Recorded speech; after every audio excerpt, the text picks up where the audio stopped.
Welcome back, travelers! Nandito tayo ngayon sa Danyo Resort para sunduin yung mga kliyente natin na pupunta ng Kalangaman Island at sa mga kaibigan nating guide.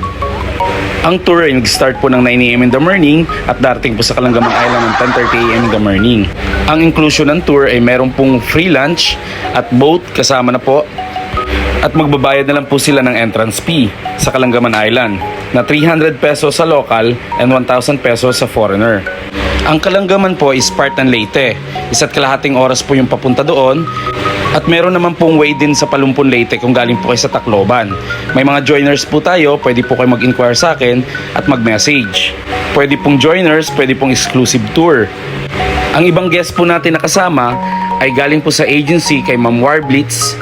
Siya po ang katay-up natin sa Palumpon, Leyte na nag-organize rin po ng Kalangaman Tour.